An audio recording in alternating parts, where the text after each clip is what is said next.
The next technique we'll be demonstrating is with the rag roller. To do this technique, you'll want to apply a base coat of a satin finish paint on your wall. Then we'll be following up by applying glaze to the surface and rolling with the rag roller. When you're using glazes to create your faux finish, you need to have a base coat of a satin finish paint on your wall. In this particular situation, I'm going to choose this as my base coat. So I'm going to roll this color on the wall. From there, we need to choose a contrasting color that we'll mix our glaze out of. Now that color can be either lighter or darker than this. It should be 3 shades either lighter or darker than your base coat color. So in this situation, I'm going to choose 1, 2, 3 shades deeper than my base coat color. And that's the color I'm going to mix my glaze. Now that you know how to choose your paint colors, let's have you watch how to mix your glazes. In order to do your faux finish, you will be using a glaze. A glaze is translucent paint that's designed to dry slowly. When you're using glazes to create your faux finish, you have 2 options. You can either buy pre-mixed glazes. Those are glazes that have color in them already. Or if you want to customize a color to create a glaze, then you can do that. How this is done is by purchasing a gallon of faux glazing liquid and combining it with a quart of paint. The ratio is 4 parts glaze to 1 part paint. Put it together and mix it up and you have a glaze. The most effective way to get professional looking results with this is to have 2 people do it. For this situation, I'm going to have my friend Julie come, and she's going to go ahead and roll on the glaze onto the surface, and I'll follow up with the rag roller. Ready to do some painting? I am. Great. Julie's applying her glaze to the surface using a roller, and notice how evenly she's applying it. It's pretty consistent. She's going to do a few rows on the surface so that she doesn't get too far ahead of me.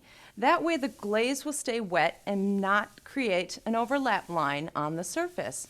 So that's probably about the best amount of space to stay ahead of the person doing the decorative painting.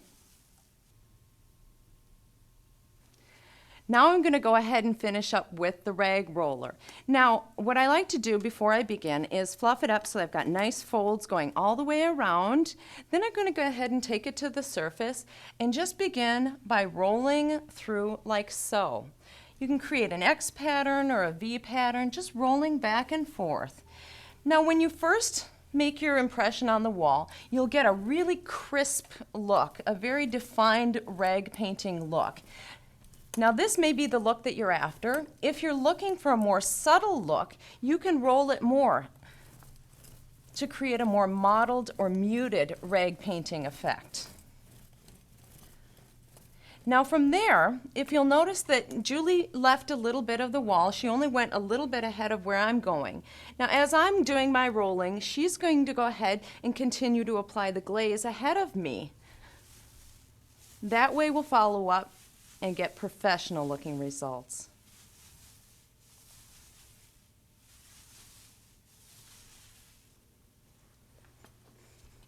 Continuing on to rag. Now a common question that people have is, won't the rag roller become saturated with glaze on the surface as you're working down the wall? And it will to a certain extent. It won't become overly saturated, but there will be a point in time where you want to download some of the glaze.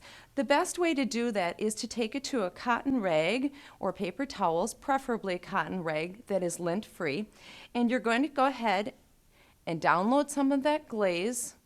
You're not completely removing all of the glaze, but just an ample amount.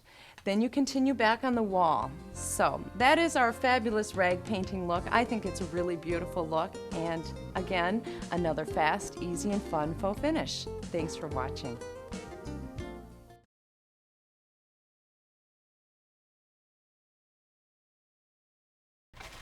So in order to get a proper impression on the wall, the best way to do it is folding the cotton rag properly. The best way to do this is to hold it up, grab it by one corner, and reach your hand down below and kind of let it fold back and forth across your hand into a ball. That way, the folds that you see left will leave the impression of the rag painting on the surface. So every time you refold the rag, you'll have a different impression. So I'm going to go ahead and hold on to this and start removing the glaze. I'm going to take my hand and begin by making an impression on the surface. Then I'm going to make sure that I'm rotating. Notice my hand is going right to left, back and forth, so that I have a rotational viewpoint on the wall. And at any given point, if your rag becomes overly saturated with paint, refold it. And you can keep doing this until your rag is completely saturated, and you can use a new rag at that point.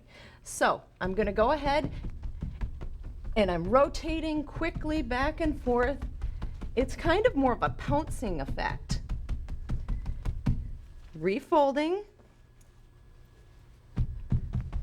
back and forth, creating my look. It just doesn't get any easier than this.